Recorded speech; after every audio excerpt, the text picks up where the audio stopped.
আর কখনো তাবেদার রাষ্ট্র হবে না বাংলাদেশ। জুলাই জাদুঘর উদ্বোধন অনুষ্ঠানে প্রধানমন্ত্রী ফ্যাসিস্ট ফেরানোর পরিকল্পনা থেকে এই অস্থিরতা তৈরির চেষ্টা কিনা প্রশ্ন। কেউ কেউ অহেতুক ইস্যু তৈরি করে দেশে অস্থিরতা সৃষ্টির অপচেষ্টা শুরু করেছে।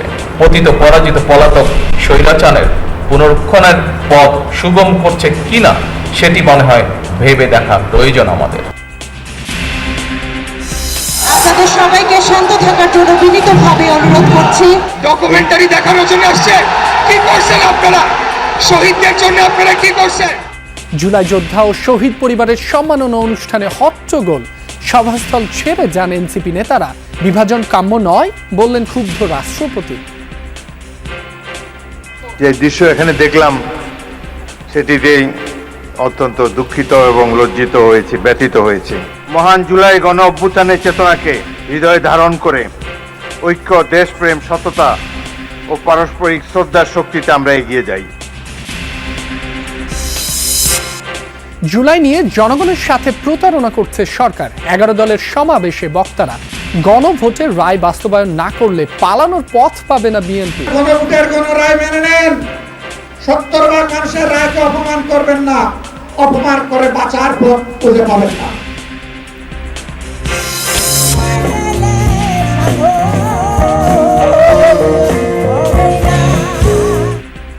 সোহরাওয়ার্ড দিতে কনসার্ট ফর ডেমোক্রেসিতে মাইলস ওয়ারফেজ সহ 7টি জনপ্রিয় ব্যান্ডের পরিবেশনা।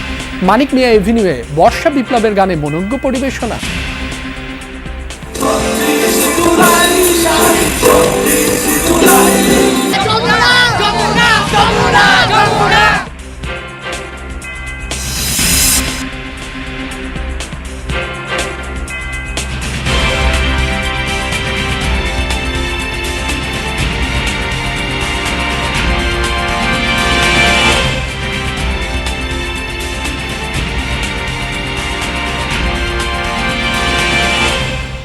যমুনা নিউজে আমন্ত্রণ। আপনাদের সঙ্গে আছি মাসুম রাব্বি। এতক্ষণ শিরোনাম দেখছিলেন। বাংলাদেশ আর কখনো তাবেদার রাষ্ট্রে পরিণত হবে না জানিয়ে জুলাই গণ অভ্যুত্থান স্মৃতি জাদুঘর উদ্বোধন করলেন প্রধানমন্ত্রী তারেক রহমান। বলেন, বিতাড়িত ফ্যাসিবাদী চক্র কখনোই দেশে গণতান্ত্রিক শাসন ব্যবস্থা কায়েম করেনি। আইনের শাসন নিশ্চিতেই অভ্যুত্থানে হতাহতের প্রতিটি ঘটনার বিচার জরুরি বলেও মনে করেন সরকার প্রধান। প্রধানমন্ত্রী জানান, শহীদদের কাঙ্ক্ষিত দেশ প্রতিষ্ঠায় স্বাক্ষরিত জুলাই সনদ বাস্তবায়ন কার্যক্রম শুরু হয়েছে। তবে কেউ কেউ অহেতুক ইস্যু তৈরি করে অস্থিরতা তৈরির অপচেষ্টা করছে। ছাত্র জনতার অভ্যুত্থান কত প্রাণ ত্যাগ আর হারানোর বীরত্বগাথায় মেশানো, সেই স্মৃতি ধরে রাখতেই গণভবন রূপান্তর হলো জুলাই গণঅভ্যুত্থান স্মৃতি জাদুঘরে। সকালে এর উদ্বোধন করেন প্রধানমন্ত্রী তারেক রহমান। ঘুরে ঘুরে দেখেন শহীদদের সব স্মৃতিচিহ্ন, বিভিন্ন গ্যালারি, সংরক্ষিত নিদর্শন, আলোকচিত্র, দলিলপত্র ও স্মারক, সব যেন আন্দোলিত করে প্রত্যেককে। উদ্বোধনী পর্বের বক্তব্যে সাবেক অন্তর্বর্তী সরকারের প্রধান উপদেষ্টা ডক্টর মোহাম্মদ ইউনুস বলেন, তাৎক্ষণিক ইতিহাস থেকে ভবিষ্যৎ রচনা করেছে এই স্মৃতি জাদুঘর। সপরিবারে আসবে, নিজে আসবে, বন্ধু বান্ধব নিয়ে আসবে এবং কিছু সময় কাটানো এবং চিন্তা করার জন্য কেন এটা হলো, কিভাবে হলো, এটা কি আরো হবে নাকি এখানেই সমাপ্তি করবো আমরা। জুলাই গণ অভ্যুত্থান স্মৃতি জাদুঘর ভবিষ্যতের প্রজন্মের সামনে তাদের পূর্বসূরিদের সাহসী ইতিহাস যেমন তুলে ধরবে, অপরদিকে তাদের সামনে উন্মোচিত হবে বিতাড়িত ফ্যাসিস্টদের মুখোশ। সকালে উদ্বোধন শেষে জুলাই স্মৃতি জাদুঘর উন্মুক্ত হওয়ার কথা ছিল জুলাই আহত ও শহীদদের পরিবারের জন্য। তবে জনগণের দাবির মুখে অবশেষে খুলে গেল ফ্যাসিবাদের কারখানার দরজা। জুলাই স্মৃতি জাদুঘরে শুধু জুলাই স্মৃতিই সংরক্ষিত হয়নি, 17 বছরের শাসনামলের গুম খুনের সব প্রমাণপত্রও জনগণের কাছে মেলে ধরা হয়েছে এই জাদুঘরে। জনগণ ঘুরে ঘুরে দেখে, সেগুলো দাবি জানান এসব মর্মান্তিক ঘটনার যথাযথ বিচারের। শেখ হাসিনার শাসনামলে গুম খুনের শিকার হয়েছেন যারা, তাদের ছবি সহ বিভিন্ন স্মৃতিচিহ্ন দিয়ে সাজানো হয়েছে জাদুঘরের নিচতলা। ক্ষমতা টিকিয়ে রাখতে ভিন্ন মতের মানুষদের অত্যাচারে ব্যবহৃত হতো নানান বিভৎস যন্ত্রপাতি, সেগুলো স্থান পেয়েছে জাদুঘরে। রয়েছে ঐতিহাসিক সেই লাল টেলিফোনের বোতাম চাপলেই শোনা যাচ্ছে শেখ হাসিনার কণ্ঠে হত্যা, নির্যাতনের সব পরিকল্পনার কল রেকর্ড। জাদুঘরের উপরতলায় থরে থরে সাজানো জুলাইয়ের স্মৃতিগুলো। জুলাই শহীদ নাফিজকে বহন করে বাঁচানোর চেষ্টা করা হয়েছিল যে 3 চাকার অ্যাম্বুলেন্সে, সেই রিকশারও স্থান হয়েছে এখানে। জুলাইয়ের আসল ছবি চিত্রিত হয় এমন ঐতিহাসিক বিভিন্ন ছবি, জুলাই শহীদদের ব্যবহৃত বিভিন্ন সামগ্রী, শহীদদের কাছ থেকে পাওয়া মানি ব্যাগ এখানে থরে থরে সাজানো। বিভিন্ন কক্ষে আবার চলে জুলাইয়ের বিভিন্ন ভিডিও চিত্র।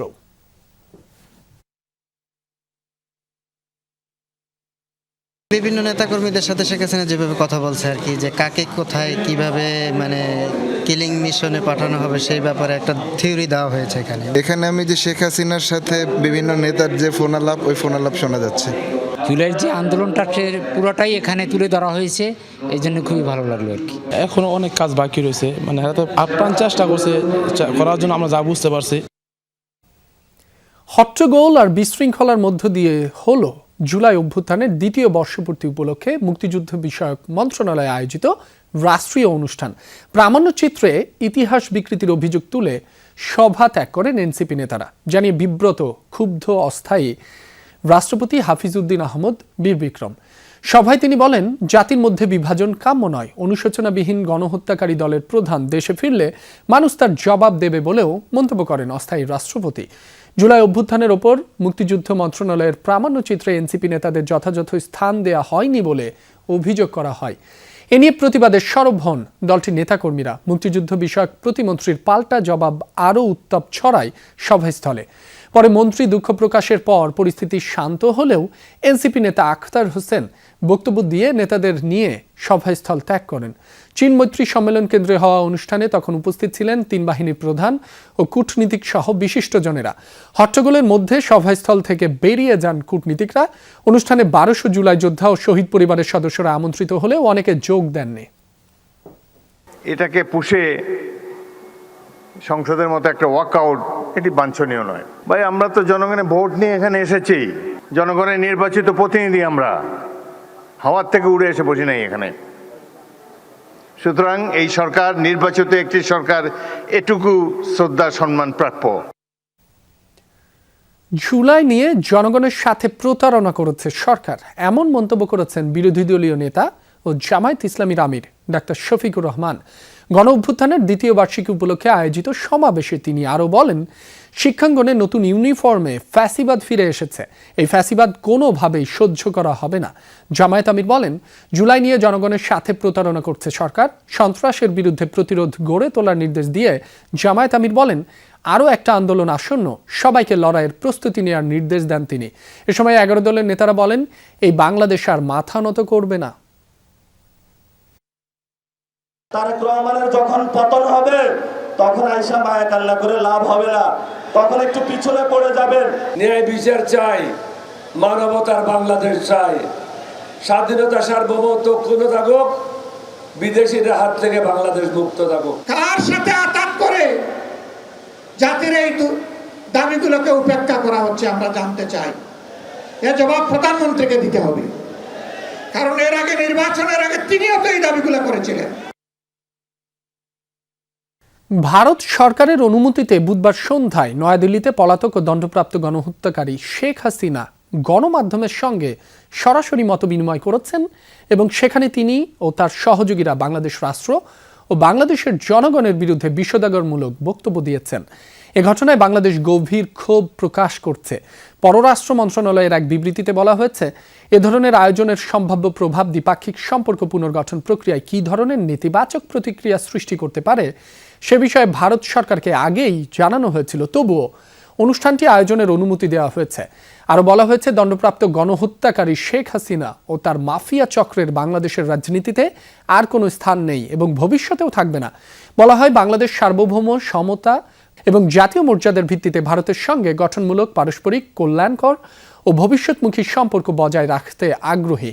কিন্তু দুঃখজনকভাবে 2013 সালে বাংলাদেশ ও ভারতের মধ্যে স্বাক্ষরিত প্রত্যর্পণ চুক্তির আওতায় দণ্ডপ্রাপ্ত অপরাধী শেখ হাসিনাকে ফিরিয়ে দিতে বারবার অনুরোধ জানালেও ভারত সরকারের কোনো জবাব পাওয়া যায়নি, বরং তাকে যে কোনো অজুহাতে প্রকাশ্যে গণমাধ্যমের সঙ্গে কথা বলার সুযোগ দেয়ায় বাংলাদেশের জনগণের অনুভূতিতে গভীর আঘাত হানা হয়েছে, যা বাংলাদেশ ভারতের সৌহার্দ্যপূর্ণ দ্বিপাক্ষিক সম্পর্ক বিকাশের জন্য ক্ষতিকর। সকল গণতান্ত্রিক শক্তিকে ফ্যাসিবাদ, উগ্রবাদ, চরমপন্থার বিরুদ্ধে ঐক্যবদ্ধভাবে প্রতিরোধ গড়ে তোলার আহ্বান জানিয়েছেন অস্থায়ী রাষ্ট্রপতি হাফিজউদ্দিন আহমদ বীর বিক্রম। তিনি বলেন, কোনো ব্যক্তি বা দল নয়, রাষ্ট্র পরিচালনার সর্বোচ্চ মানদণ্ড হবে জনগণের স্বার্থ। জুলাই অভ্যুত্থান দিবস উপলক্ষে আয়োজিত রচনা ও চিত্রাঙ্কন প্রতিযোগিতার পুরস্কার বিতরণী ও আলোচনা সভায় এসব কথা বলেন হাফিজউদ্দিন আহমদ। জাতীয় সংসদে অনুষ্ঠিত অনুষ্ঠানে বিরোধী দলীয় নেতা ডাক্তার শফিকুর রহমান, বিরোধী দলীয় চিফ হুইপ নাহিদ ইসলাম সহ সংসদ সদস্য ও জুলাই যোদ্ধারা অংশ নেন। অস্থায়ী রাষ্ট্রপতি বলেন, বর্তমান সংসদের প্রধান দায়িত্ব জুলাই অভ্যুত্থানে যারা জীবন দিয়েছেন, ক্ষতিগ্রস্ত হয়েছেন তাদের প্রতি সুবিচার করা। গৌরবময় জুলাইকে ধারণ করার আহ্বান জানান তিনি। ভবিষ্যৎ প্রজন্মের জন্য এমন একটি বাংলাদেশ রেখে যাব যেখানে ক্ষমতার নয়, আইনের সুশাসনের বিজয় হবে, বিভেদের নয়, জাতীয় ঐক্যের জয় হবে, ব্যক্তি ও দলের নয়, জনগণের স্বার্থই হবে রাষ্ট্র পরিচালনার সর্বোচ্চ মানদণ্ড। সকল গণতান্ত্রিক শক্তিকে ফ্যাসিবাদ, চরমপন্থা ও উগ্রবাদের বিরুদ্ধে ঐক্যবদ্ধভাবে প্রতিরোধ গড়ে তুলতে হবে। জুলাই অভ্যুত্থান দিবসে রাজধানী জুড়ে ছিল বিভিন্ন কনসার্টের আয়োজন। শিল্পকলা একাডেমির আয়োজনে সংস্কৃতি মন্ত্রণালয়ের পৃষ্ঠপোষকতায় সোহরাওয়ার্দী উদ্যানে আয়োজন করা হয় কনসার্ট ফর ডেমোক্রেসি। সবার জন্য উন্মুক্ত এই কনসার্টে সঙ্গীত পরিবেশন করেন লালন, মাইলস, ওয়ারফেজ সহ বিভিন্ন ব্যান্ড।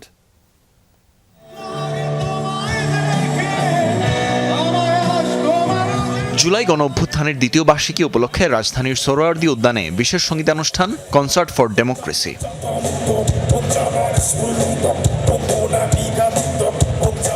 সংস্কৃতি মন্ত্রণালয় ও ব্যান্ডস মিউজিক অ্যাসোসিয়েশন অফ বাংলাদেশের যৌথ উদ্যোগে এ কনসার্টে অংশ নেয় 7টি জনপ্রিয় ব্যান্ড।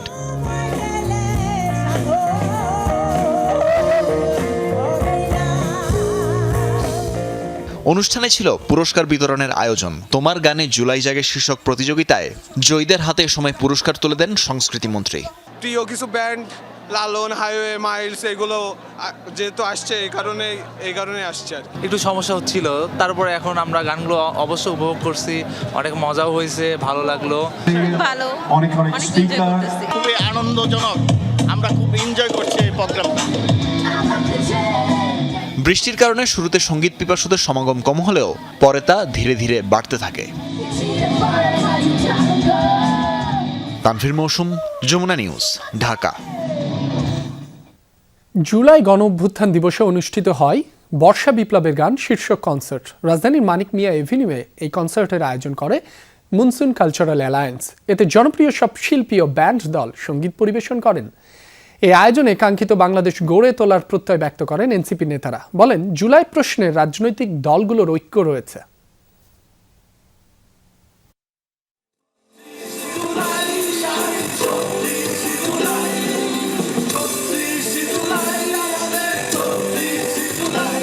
রাজধানীর মানিক মিয়া এভিনিউয়ে ঐতিহাসিক জুলাই গণ অভ্যুত্থানের বিজয়ের দিনে বিকেলে অনুষ্ঠিত হলো বর্ষা বিপ্লবের গান শীর্ষক কনসার্ট।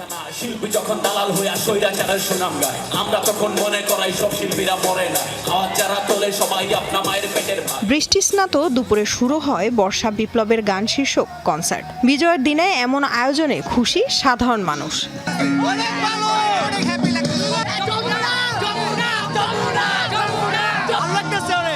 আমরা হাসানের টানে আসছি এখানে, হাসান আর ওয়ারফেজ আসলে আমরা গান উপভোগ করবো, বৃষ্টি পড়লে আমরা থাকবো। এই জুলে আমাদের চেতন এবং আমরা এটাকে ধারণ করে সামনে গিয়ে যাবো। সন্ধ্যা নামার সাথে সাথে জমে ওঠে কনসার্ট। একে একে পারফর্ম করেন পারসা মাহজাবিন, শেজান, কুরে ঘর, অ্যাভয়েড রাফা, আসিফ আকবর, শিরোনামহীন ও আর্টসেলের মতো জনপ্রিয় সব শিল্পী ও ব্যান্ড দল।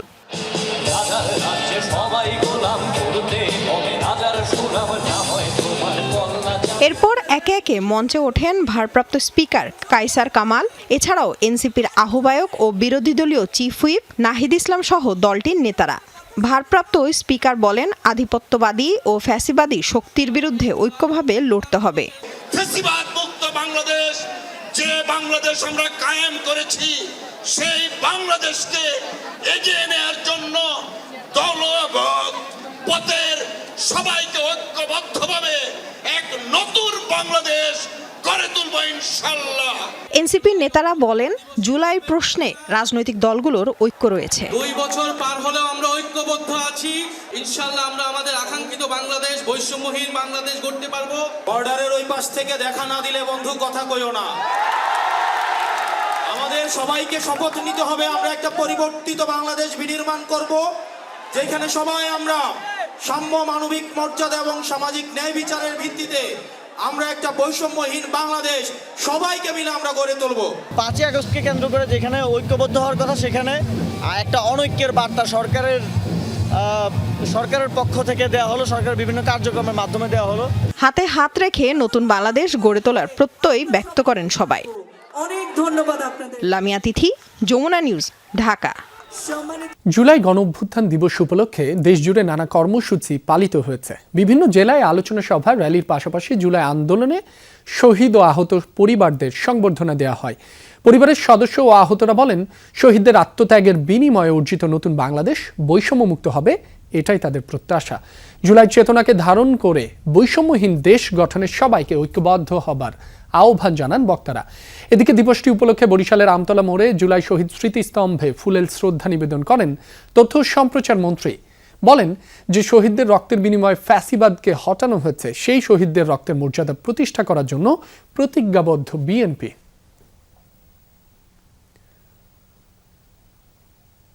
জুলাই গণঅভ্যুত্থান দিবসে সরকারি ছুটির কারণে বেশিরভাগ শিক্ষা প্রতিষ্ঠান বন্ধ থাকলেও রাজধানীর কয়েকটি ক্যাম্পাসে আজও উত্তেজনা দেখা গেছে ছাত্রদল, ছাত্র শিবিরের মধ্যে। আগের দিনের সংঘাতের রেশের মাঝেই কোথাও মারধরের অভিযোগ ওঠে, কোথাও হলে প্রবেশকে কেন্দ্র করে নতুন করে ছড়ায় উত্তেজনা। রাজধানীতে মঙ্গলবার জগন্নাথ বিশ্ববিদ্যালয়, ঢাকা কলেজ ও সরকারি মাদ্রাসা আলিয়ায় ছাত্রদল ও ইসলামী ছাত্র শিবিরের নেতাকর্মীদের মধ্যে সংঘর্ষ হয়। জগন্নাথ বিশ্ববিদ্যালয়ে দুপুরে শুরু হওয়া সংঘর্ষ পরে ছড়িয়ে পড়ে আরও 2 শিক্ষা প্রতিষ্ঠানে। এতে দুপক্ষের বেশ কয়েকজন নেতাকর্মী আহত হন। অন্যদিকে বকশীবাজারে আলিয়া মাদ্রাসার ছাত্র শিবিরের নেতাকর্মীরা অভিযোগ করেন, সকালে হলে প্রবেশ করতে গেলে বকশীবাজার মোড়ে পুলিশ তাদের আটকে দেয়, তাই তারা হলে প্রবেশ করতে পারেননি। পুলিশ বলছে, আইন শৃঙ্খলা পরিস্থিতি স্বাভাবিক রাখতে তারা সতর্ক অবস্থানে রয়েছে। পরিস্থিতি পর্যবেক্ষণ করে প্রয়োজনীয় ব্যবস্থা নেওয়া হচ্ছে। অপ্রীতিকর পরিস্থিতি এড়াতে রাজধানীর গুরুত্বপূর্ণ পয়েন্টে মোতায়েন রয়েছে বিপুল সংখ্যক আইন শৃঙ্খলা বাহিনীর সদস্য।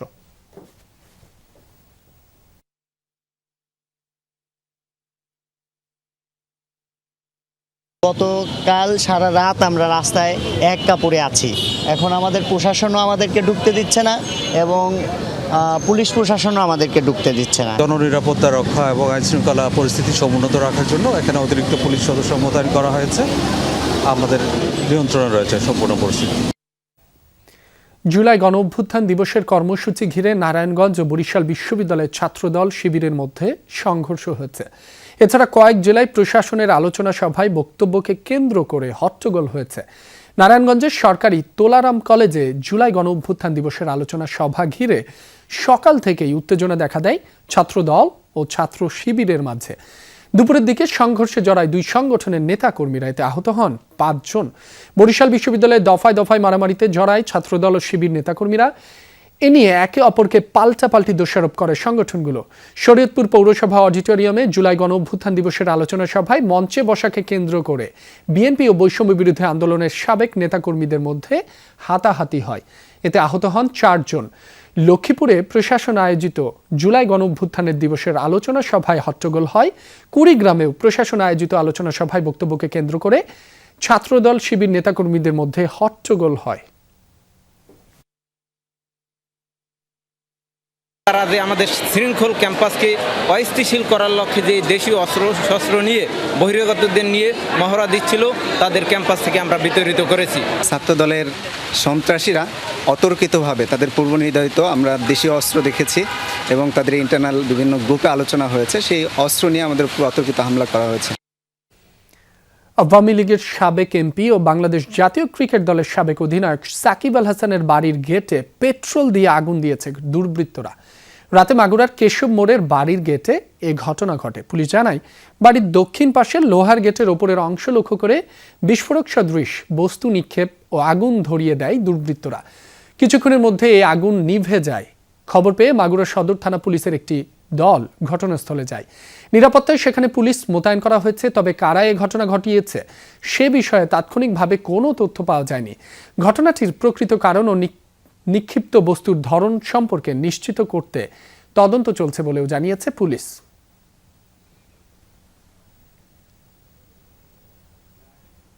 দর্শক, এই ছিল যমুনা নিউজের আয়োজনে। এতক্ষণ যারা সাথে ছিলেন সবাইকে ধন্যবাদ।